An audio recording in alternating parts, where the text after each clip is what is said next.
Hello everyone, this is Anson from AnsonAlex.com, and in this video I'm going to show you everything you need to know to get up and running with Google Calendar. So you can see on my screen right now we're in Google Calendar. You can access it by going to calendar.google.com, or when you're logged into your Google account you can click on the drop-down menu up here towards the top right of your screen and then click on Calendar. Now I'm in a brand new calendar, so we don't see any events on my calendar right now. But let's just take a look at the user interface a little bit. When we first access Google Calendar, by default we're in the week view, and we can see the current week that we're in from Sunday to Saturday. Up here at the top we can change our view, so we could view just what's happening today. We could view the entire month. They have a 4-day view, which can be useful if you just want to see what's in the near future. And then agenda view is really helpful for when you have a lot of meetings scheduled, because you can see them in a list view and see what's coming up next, how many appointments you have today, how many tomorrow. Agenda view is a very useful view here in Google Calendar. Let's go back to week view for now. So when we talk about using Google Calendar, I like to jump right in. So one of the first things I want to do is let's go ahead and let's look at creating events here in Google Calendar. There are a couple of different ways to create an event. We can just click on our calendar in the day and time that we want to create an event. So I could just click here, Tuesday at 9 a.m. Or I could go up here to the top left and I could click on Create. And it takes me into the event creation screen. So let's go back to the Google Calendar and let's do it from this screen. So let's say I have an appointment. Today is Friday, so let's take a look at next week. So I'm just going to use the arrow icons up here at the left, and I'm going to go to next week. And let's say I have an appointment on Tuesday at 9 a.m. So I'm just going to click on Tuesday at 9 a.m. You can see this little box pops up where we can start creating our event. The first thing that we can do is we can give this event a name. So I'll just call this Meeting with Bob. Now I could click Create right from this pop-up window, and it would create an event from 9 to 10 a.m. on Tuesday, October 11th, but oftentimes you're going to want to specify more information about an event. So instead of hitting Create, we can hit Edit Event, and we'll see the event creation screen that we saw a few seconds ago, and now we can specify a whole bunch of additional information about this event. So we could change the date and time. We could make it a random time. You'll see that they have options every half an hour, but you can put in like 10:13 if you wanted to. So you can definitely do that. You can change the time zone, make sure that it's in the time zone that you're currently in.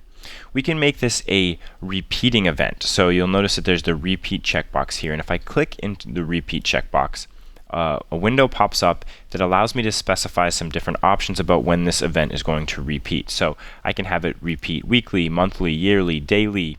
There are a ton of different options in here for how you want your event to repeat. So let's say I want it to repeat weekly, every week. I could also make it every other week, or every however many weeks I want. So this is going to be a weekly meeting every week on Tuesday. And when is it going to end? Does this event, have a final meeting date? Is it just a short-term project, or is this just reoccurring? We'll say that this one's reoccurring, so it never ends. And then I can just click Done. Now, as we look further down the screen here, we could specify a location where the event is going to be held at. If we wanted to, we could add a video call to this event using Google Hangouts, and what that would do is it would create a video chat link in this event so that when other users see this event in their Google Calendar, they can just click on the link to access the video chat. So that's a nice feature if you're using Google Hangouts. We can choose which calendar we want this event to be on, and I'm going to talk about that a little bit more in detail in a few minutes, because I haven't talked about multiple calendars yet here in Google Calendar, but you can have multiple calendars and it's a really useful feature. But for now, we'll just leave this field as is. Your default calendar is going to be your name, the name on your Google account. So we'll leave that as Anson Alexander. We could add a description to the event. I think that's pretty self-explanatory. We could add any attachments. So we could add photos, documents, maybe we have some notes for the meeting that we want to go over, anything like that. You can give the event a color, so if you're into color coding, you have that option here in Google Calendar. If you want to, make certain types of events a certain color, you can do that. And then we can also add notifications, which is really important. So you'll notice that there's a default notification in here, and that's a notification 30 minutes. That's going to be 30 minutes prior to the event. And a notification means you're going to get a pop-up on your computer if you're logged into Google. If you're in Gmail, Google Calendar, one of the Google apps, you're going to get a notification on your screen. But we can click on this drop-down and we could change it to email. So we could say we want an email 30 minutes before the event. We could also change it to 30 hours, days, weeks. you have a lot of different options to specify here, and you can also add multiple notifications. So we can give ourselves an email 30 minutes before the event, and also an email, let's say, 1 day before the event, so we can prepare for it. So I like to do multiple notifications quite a bit.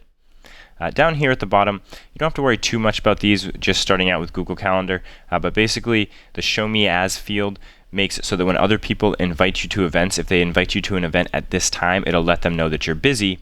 And then the visibility of this event, right now it's only going to be visible on this calendar. We could also make this event public for anybody to see, or we could make it private so that only we can see it even if other people have been shared this calendar. Over here on the right side of the screen, we can add guests to our event. So all we have to do is enter their email address. So I could enter the email address webmaster@ansonalex.com, hit enter, and you'll notice both accounts are named Anson Alexander, but I've now invited Anson Alexander, and he will get an email letting him know that he's been invited, and if he chooses to accept the invitation, there'll be a little green checkbox to the right of his name here in Google Calendar showing that he has accepted the invitation, that he's going to attend the event.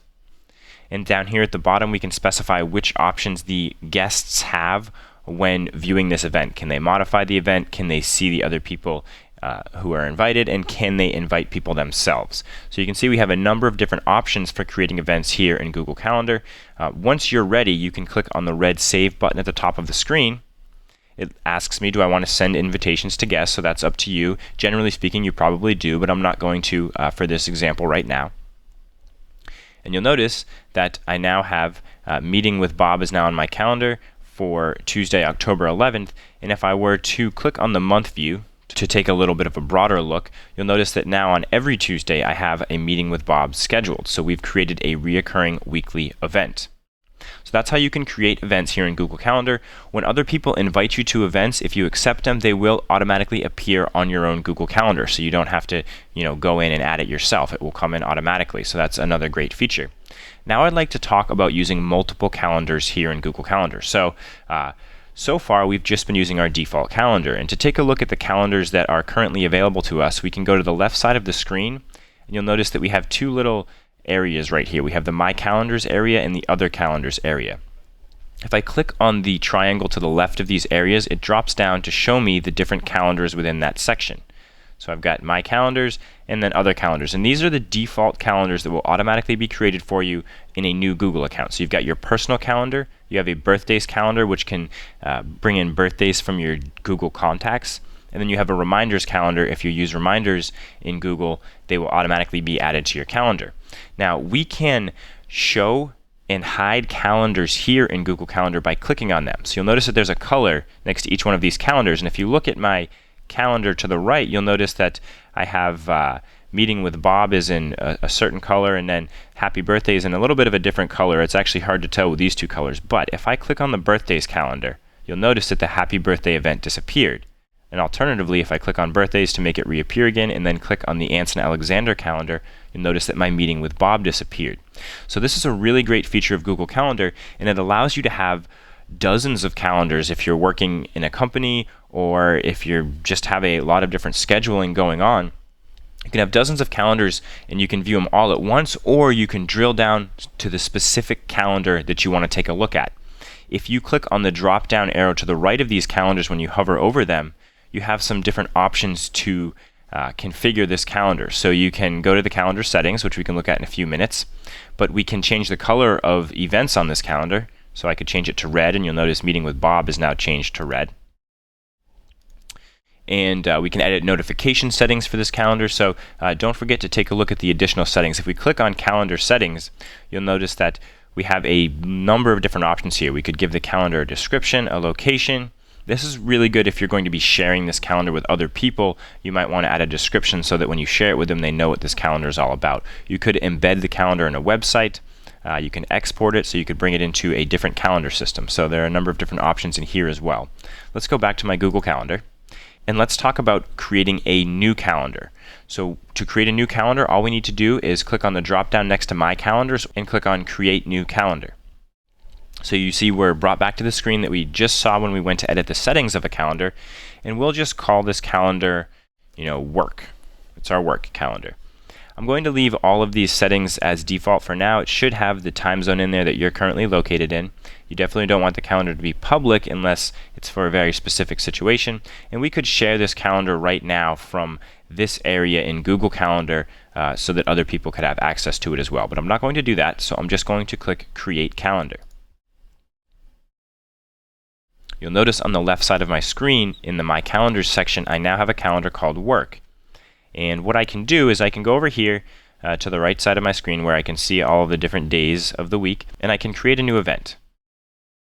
We'll just call this, we'll just call this Work Meeting. And you'll notice that because I've created a new calendar here in Google Calendar, when I do this, I now have a drop-down right from the Quick Create pop-up window where I can choose which calendar I want to put this on. So I can put it on my work calendar.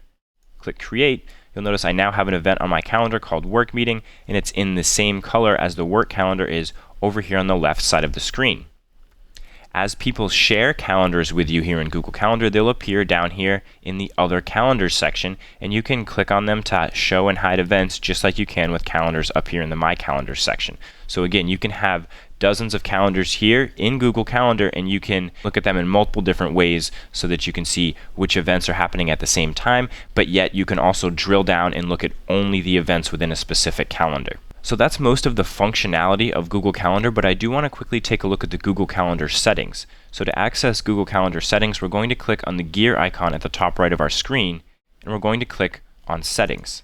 You'll notice that a window pops up, and from this area we can configure a number of different settings here in Google Calendar. We could change our time zone, our primary language, the date and time format. If you scroll down a little bit here, you can change which day your week starts on. So I know a lot of people like to have their weeks start on Monday in their calendar so that it just kind of goes a little bit better with the work week. So a number of different options in here. You can take a look at this on your own if you'd like as well, but I did want to show you where it's located.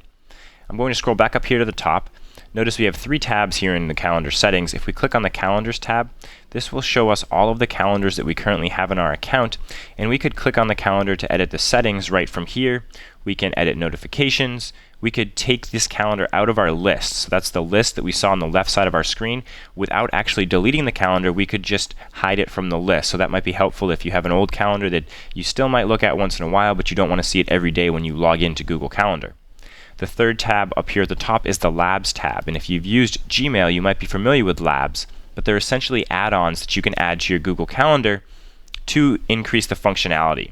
So you can take a look at this on your own time as well. There are a few in here that I think are really nice, like the year view is a great add-on because then, by default, the biggest view we have in Google Calendar is the monthly view, but if you want to look at a date way in the future and just know what day it is, you can quickly click on the year view to see when that date is.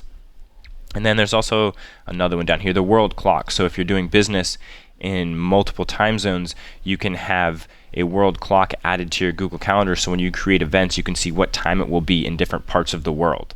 So it's definitely a good idea to take a look at the lab features here in Google Calendar as well. I hope you found this video helpful. If you did, I would really appreciate a thumbs up here on YouTube. And if you want to see more technology tips and tutorials, don't forget to subscribe to my YouTube channel. That's all I have for you in this video. This is Anson from AnsonAlex.com.